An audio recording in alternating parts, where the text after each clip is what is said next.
Hello, I'm Reverend Karen Davis of First Christian Church. If I tried to carry around this one weight with me everywhere I went, probably would be okay. But then, if I added another weight, and then another weight, it would get a little difficult if everywhere I went and everything I did, I was trying to carry these around with me. Well, fortunately, I won't be planning to do that anytime soon. But oftentimes we find ourselves doing that spiritually.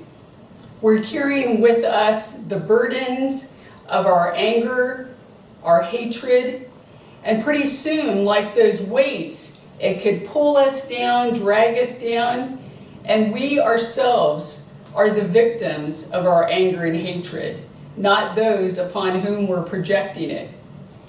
Our scripture lesson this week for a reflection from Matthew chapter 5, verses 21 through 26, Jesus is reminding his followers that not only is it sinful to commit murder in the physical sense, but also in the figurative sense.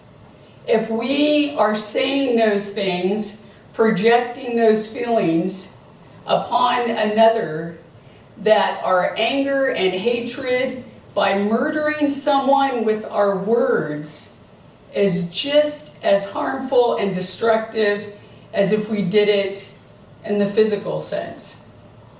We're told that it's illegal and unlawful to kill someone and usually face consequences for that.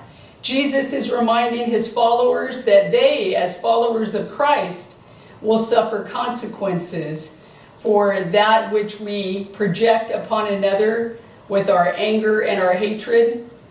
So these words come to us at a very important time. We don't have to look very far to see the division, the anger, and the hatred that exist in our communities, in our nation, in our world, where people often describe someone else as them, the other, seeing them as an object of hatred and anger, rather than trying to find a way in which to be reconciled.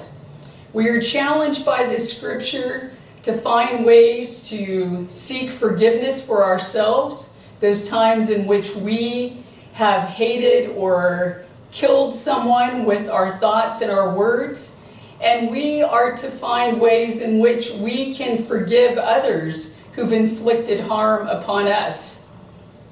As a kid, I lived near the La Brea tar pits, and oftentimes would go over there to play with my friends, sometimes when we were supposed to be home doing homework, but I'd sneak across the street. If I stepped in any of the tar and brought it home on my shoes or clothes, then usually that would show that I'd been where I shouldn't. But one of the great things about going over there to visit the tar pits was it taught us quite a bit about history and also can teach us about our own behavior.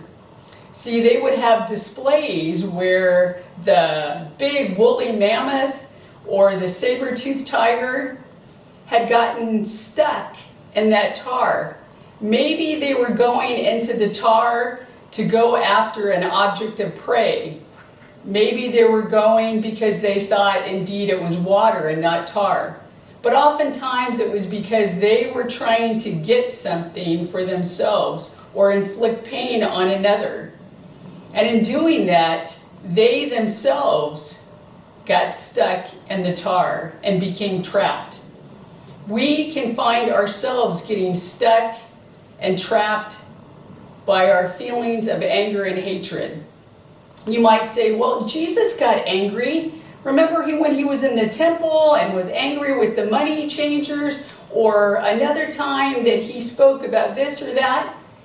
Yes, righteous anger, to have anger over a cause, and then to use that in constructive ways to make changes, but to have anger for the sake of inflicting pain on another, or because we do not understand or disagree with another, that takes us into a whole nother realm.